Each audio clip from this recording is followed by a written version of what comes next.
Cult Killer is a 2024 action thriller directed by John Keys and produced by Jordan Yale Levine. This film stars Antonio Banderas, who plays the character Mikhail Tellini, who is a private investigator with an excellent set of skills. And Mikhail takes this broken young girl named Cassie Holt, played by Alice Eve. So here's a bit of the backstory. Cassie, as a young girl, was raped and abused by her stepdad.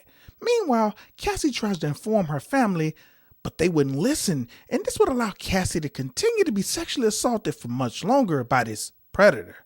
Now, these actions would continue all the way until Cassie went to college, and this is when Cassie learned self-defense lessons. Now, during one fateful night, a more confident and rageful Cassie is propositioned by her stepdad once more, but this time, she wasn't having it.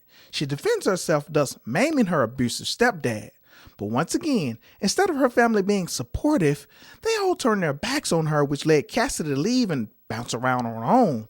Now, after landing on her feet and working an unfulfilling job as a librarian, Cassie is taken in by Mikhail, who mentors her and creates his own heir apparent.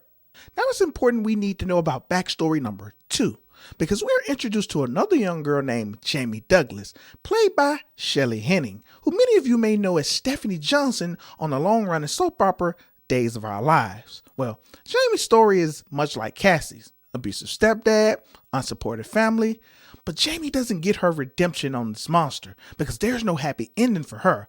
But after not getting support from her family, she is bounced around and finds herself in Ireland's streets. But like Cassie, Jamie is taken in by someone as well.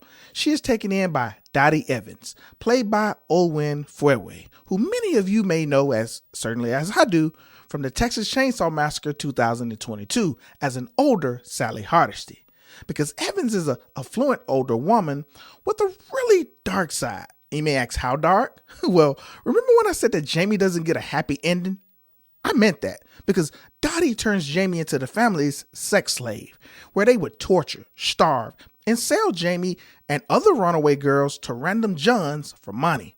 Now, since Jamie was the one sex slave that was rebellious, Dottie and her family took the pleasure of psychologically and physically breaking Jamie into submission. But that's where Jamie's and Cassie's story breaks apart, because Jamie manages to not only escape, but she uses that rage to hunt down her tormentors. And while Cassie's story is about becoming stronger and not letting the proverbial monster out and unleashing vengeance, Mikhail taught Cassie how to channel that mindset and to find her purpose. But Jamie doesn't have a Mikhail. There's no mentor to give her life's lessons. So Jamie's story is to become the monster, to kill the monsters. And their story crosses paths when Jamie viciously murdered Cassie's mentor, Mikhail. Now, Cassie is put on an assignment to not only find his killer, but to kill his killer. But how would this end? Well, you're going to have to watch this to find out. Now, I enjoyed this movie because of the setup. It's a case of nature versus nurture. And this theme has been messed around with a lot in all sorts of media.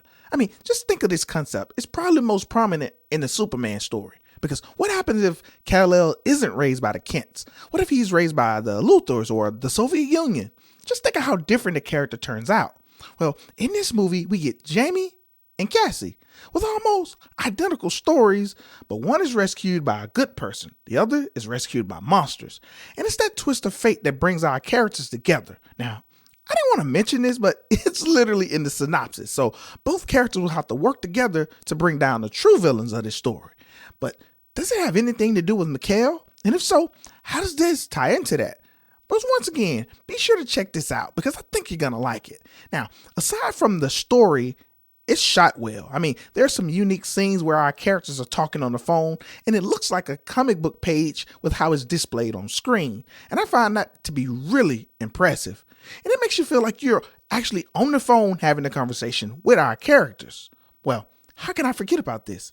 There's a decent amount of blood. Yeah, because the kills are in your face. Not Art the Clown bloody, but when people die, you're going to be impressed with every kill. I mean, you could tell that the idea behind these kills was to show that how much of a monster Jamie had become. Because they were meant to tell a parallel story, and the filmmakers did an excellent job at that. So Cult Killer is set to be released on January 19th. So be on the lookout for it. And if you like this video, give it a like. Subscribe and hit the bell notification for more bloody good content.